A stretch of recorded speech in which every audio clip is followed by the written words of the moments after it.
तुषारहारधवला या शुभ्रवस्त्रावृता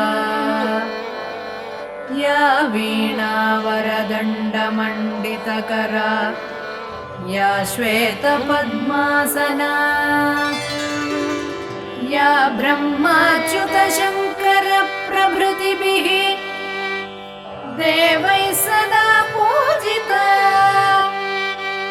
सा मां पातु सरस्वती भगवती निःशेषजाड्यापहा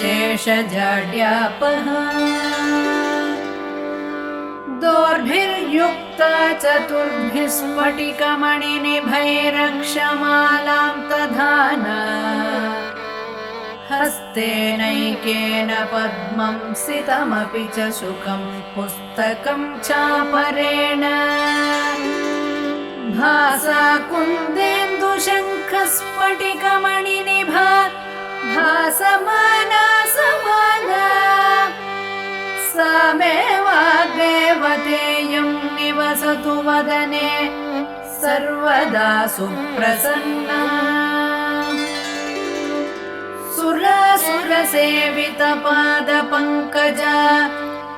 करे विराजत्कमनीयपुस्तका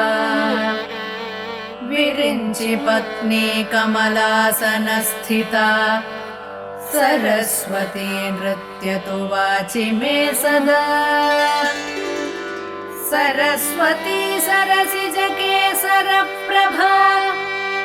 तपस्विनी श्रुतकमलासनप्रिया घनस्तनी कमलविलोललोचना मनस्विनी भवतु वरप्रसादिनी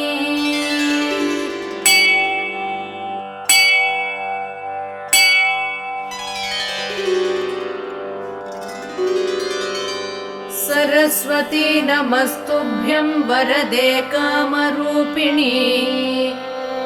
विद्यारम्भं करिष्यामि सिद्धिर्भवतु मे सदा सरस्वती नमस्तुभ्यं सर्वदेवी नमो नमः शान्तरूपे शशिधरे सर्वयोगे नमो नमः नित्यानन्दे निराधारे निष्कलायै नमो नमः विद्याधरे विशालाक्षै शुद्धज्ञाने नमो नमः शुद्धस्फटिकरूपायै सूक्ष्मरूपे नमो नमः शब्दब्रह्मी चतुर्हस्ते सर्वसिद्ध्यै नमो नमः मुक्तालङ्कृतसर्वाङ्गे मूलाधारे नमो नमः मूलमन्त्रस्वरूपायै मूलशक्त्यै नमो नमः मनोर्मणिमहायोगे वागीश्वर्यै नमो नमः वाङ्मयै वरदहस्तायै वरदायै नमो नमः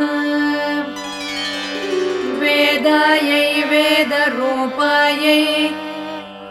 वेदान्तायै नमो नमः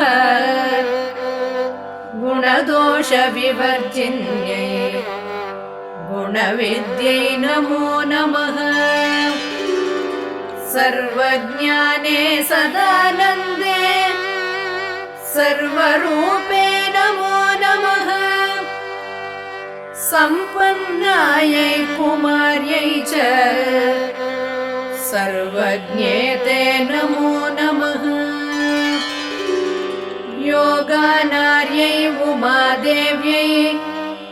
योगानन्दे नमो नमः दिव्यज्ञानत्रिनेत्रायै दिव्यमूर्ते नमो नमः अर्धचन्द्रजटाधारी चन्द्रबिम्बे नमो नमः चन्द्रादित्यजटाधारी चन्द्रबिम्बे नमो नमः। अणुरूपे महारूपे विश्व